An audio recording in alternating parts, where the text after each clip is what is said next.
também escreveu um livro, né? Um livro que tem a ver com animes, com mecânica quântica. Fala um pouquinho pra gente desse livro. Tá, o meu livro é o Sétimo Sentido.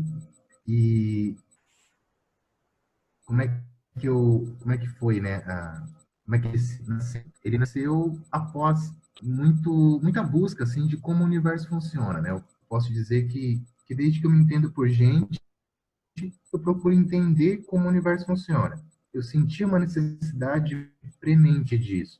Então, eu não direcionei minha vida, por exemplo, para ganhar muito dinheiro, para entender como funcionava a vida, eu tinha curiosidade sobre tudo quanto era assunto maluco, né, para a sociedade, era ufologia. Então eu ia para de ufologia, ficava lá o dia inteiro, feliz da vida, escutando sobre todo tipo de assuntos, né. Eu procurava terapeutas de vários tipos, porque eu queria me melhorar, eu queria melhorar aspectos em mim, coisas que me traziam sofrimento. Então eu fui estudar isso daí, eu fui vivenciar. Eu posso dizer que eu fiz todas as terapias, todos os tipos que eu pude na minha adolescência, eu fui buscar. Então, eu achava umas palestras de autoconhecimento que aconteciam em outra cidade, ou às vezes não tão longe, no centro. Também não me pergunte como, porque não existia internet naquela época, né?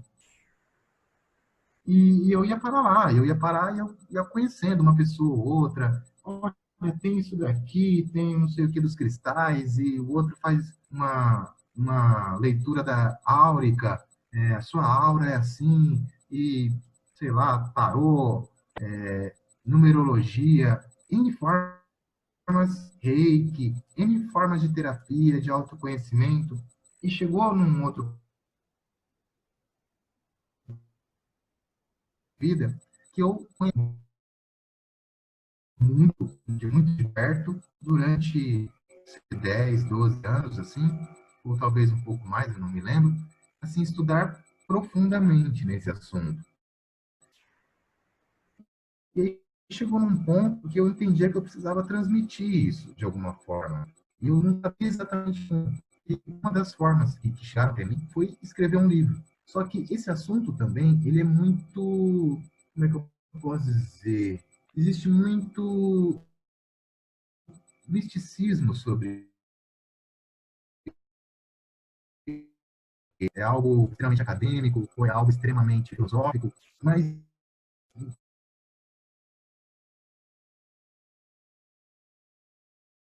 aí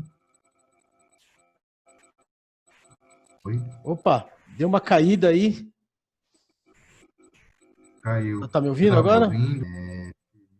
Então, blá, blá, blá. Pode seguir daí. Tá, beleza.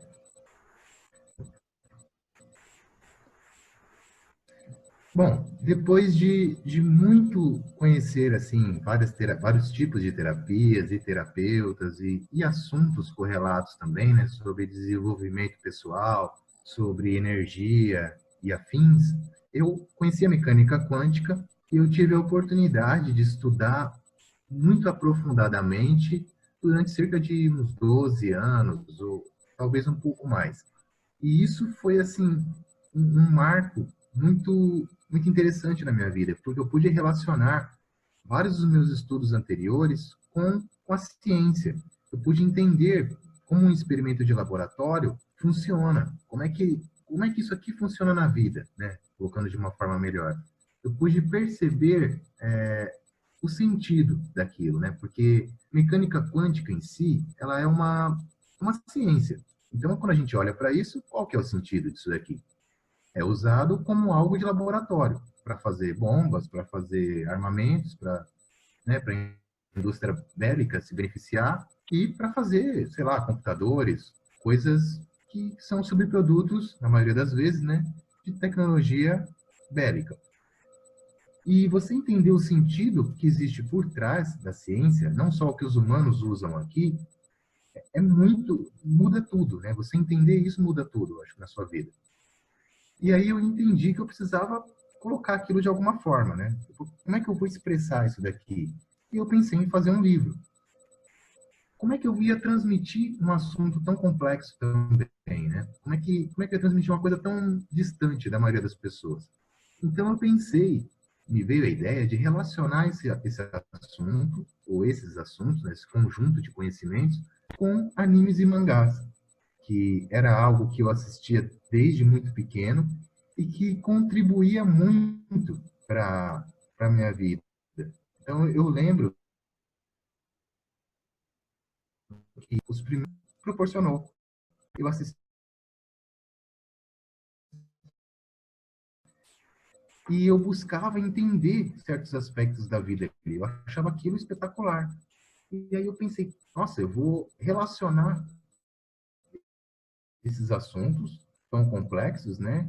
Trazendo, evocando o sentido deles e relacionando muitos deles com passagens, com personagens, com cenas de animes e mangás que eu conheço.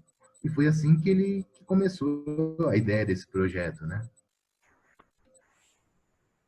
O bacana, o livro basicamente ele explica sobre mecânica quântica com as histórias dos animes, com personagens de animes.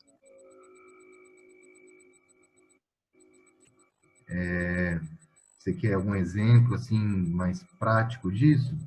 Sim, seria bacana. Você pode dar algum exemplo assim do livro, Tá. de algum personagem, Então, talvez o que você acha por mais exemplo, interessante? né? Por exemplo, tem uma. Tá, eu vou pensar aqui num exemplo que sirva assim, para elucidar bastante. Na física quântica, tem um experimento, por exemplo, que é o efeito do observador. Então, eu vou comentar isso porque esse é a cerne de tudo, né? É um experimento que já tem mais de 100 anos e ele traduz grande parte da mecânica quântica. Então, um dos princípios básicos que os cientistas observaram foi que quando o cientista olhava um experimento,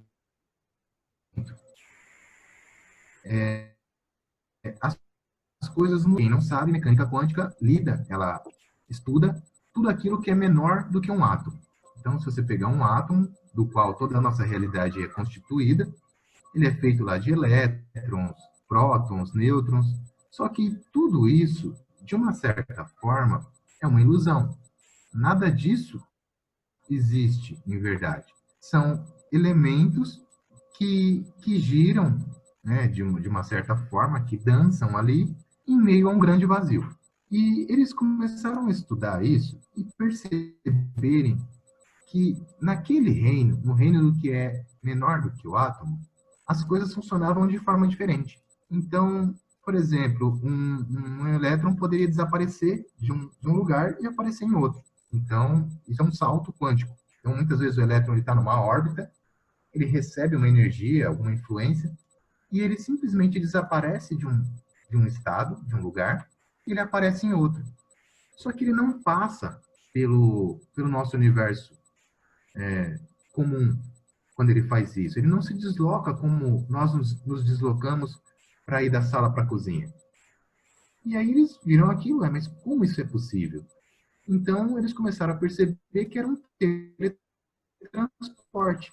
Então o elétron ele se teletransportava. A gente vê isso, por exemplo, no Dragon Ball, o Goku se teletransporta.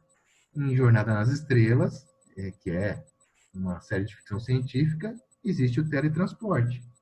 Então, assim, aliás, a ficção científica, gostaria de fazer um adendo aqui, ela, na maioria das vezes, ela antecipa o futuro, né? Jornada nas Estrelas, nos anos 60, tinha um comunicador que era praticamente um celular. O primeiro celular, se não me falha a memória, a empresa se chamava StarTAC, porque não poderia colocar o nome Star Trek, né, pelos direitos autorais, mas era inspirado em uma série de ficção científica, que antecipou uma coisa. A Ou tela seja, plana também, né? Foi primeiro visto, acho que no episódio de Star Trek. boa. E assim, então, muitas outras coisas ainda não aconteceram para nós, mas são conhecimentos universais. Voltando, né? Então, os cientistas perceberam isso daí, né? Então, pô, caramba, existe um teletransporte aqui.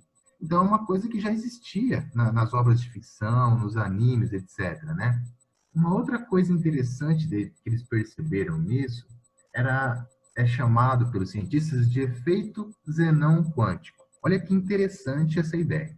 O que é o efeito Zenão quântico? Quando os cientistas observavam um átomo, o átomo ele vibra em determinadas velocidades, né? Aliás, ele vibra cerca de 15 trilhões de vezes num segundo, né? Então é bastante, assim, quando a gente olha para a mesa, para a cadeira, para o amigo, né? Ah, ele está parado ali. Então não está, né? O átomo dele está vibrando lá a cerca de 15 trilhões de vezes no segundo. Então é muito doido o negócio. E os átomos estão lá vibrando. Quando os cientistas enxergam, quando eles colocam um microscópio para estudar esse átomo, eles perceberam que existe uma paralisação. O observador, a pessoa que está olhando, a energia desse olhar faz com que o átomo se congele, com que ele pare a meia-vida dele, né? O decaimento atômico. E a isso eles deram o nome de efeito Zenão quântico. E olha que interessante a gente relacionar isso com a nossa vida, né? Quando a gente coloca olhar, barra foco, barra atenção em alguma coisa, a gente coloca energia. E essa energia paralisa um processo.